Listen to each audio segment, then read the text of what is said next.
Joseph is one of the few people in the Bible with very little negative to say about him.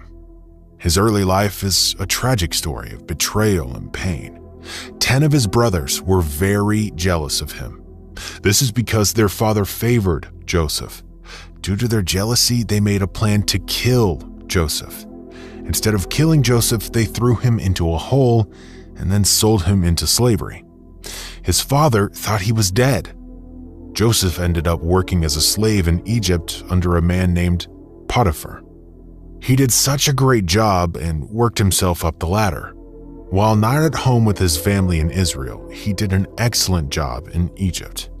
He found favor in the eyes of those around him. But among those eyes were the eyes of an immoral woman, Potiphar's wife.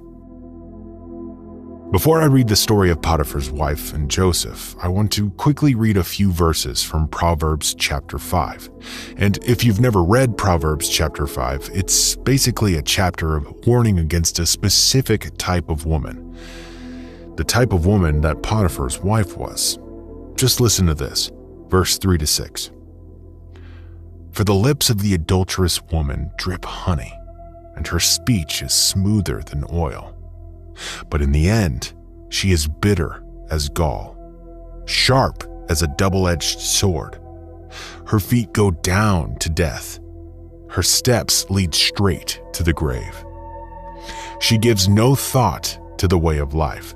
Her paths wander aimlessly, but she does not know it. And then verse 8-10, keep to the path far from her.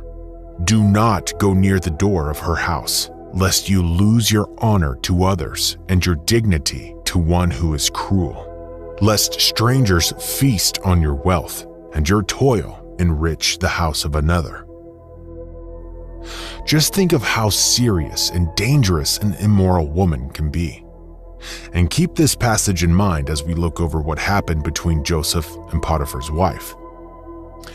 Genesis 39 verse 6-10 says, So he left all that he had in Joseph's charge, and because of him he had no concern about anything but the food he ate. Now Joseph was handsome in form and appearance. And after a time his master's wife cast her eyes on Joseph and said, Lie with me. But he refused and said to his master's wife, Behold, because of me, my master has no concern about anything in the house, and he has put everything that he has in my charge. He is not greater in this house than I am, nor has he kept back anything from me except you, because you are his wife. How then can I do this great wickedness and sin against God? And as she spoke to Joseph day after day, he would not listen to her, to lie beside her, or to be with her. I want you to notice this. She cast her eyes on Joseph. Other translations will say she looked at Joseph with desire. She looked lustfully at Joseph, or took notice of Joseph. This is the first lesson we should be aware of. Joseph had overcome so many different challenges. He was betrayed and hurt by his family.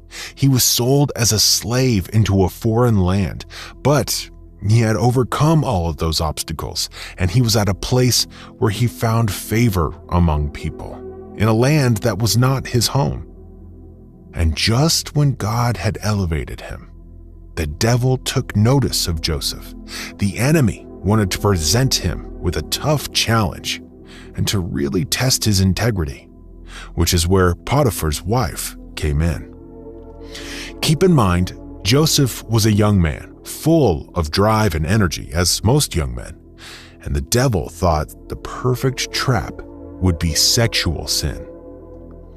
Potiphar's wife continually tempted Joseph, yet Joseph did not give in to temptation.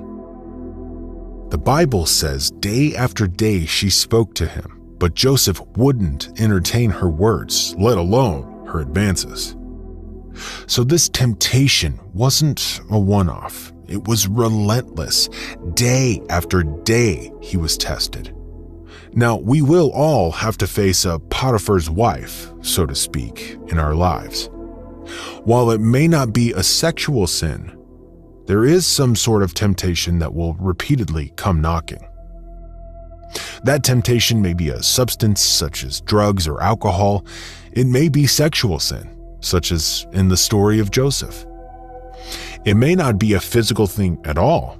It may be pride. Whatever it is, we need to be diligent against that temptation. We must look out for that temptation daily. Satan will continue to try to lure you away. It was a daily temptation for Joseph, and it will be for us as well. Often that temptation will happen when we are in a good place. Joseph had favor in the eyes of everyone. He was an up-and-comer in Egypt. It's often when we are in a good place that Satan comes knocking. That's because we usually have our guard down when we're in a good place. When we're in a bad place, we often see our need for God's strength in our life. However, in moments of success, we often rely on our own strength. That's why it's so important to continually remind ourselves of our need for Jesus. We need to constantly remind ourselves of the grace God has given us through the cross. It's only through that constant reminder that we see the continual need for God in our life and have the mindset to fight against temptation. As you may know, Potiphar's wife ends up framing Joseph for rape because he does not sleep with her. Joseph ends up in prison.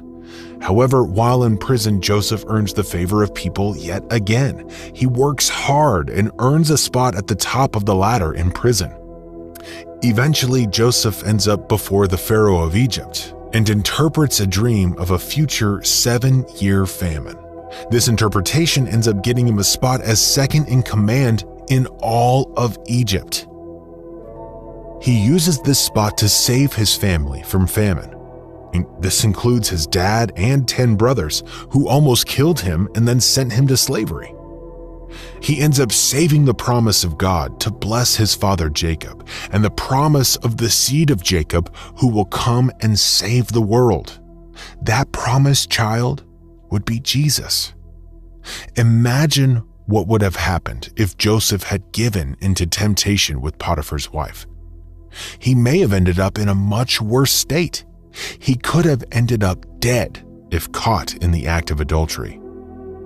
He would have never been blessed enough to save his family from famine. I'm unsure of what temptation you have or what temptation you're giving into. However, I know that Satan is trying to get you to give in so he can wreck the work God is trying to do. But dear friend, there's good news. Jesus Christ offers us a chance for mercy and grace. Turn to the Lord as he delivers you from your temptation. God will see you through.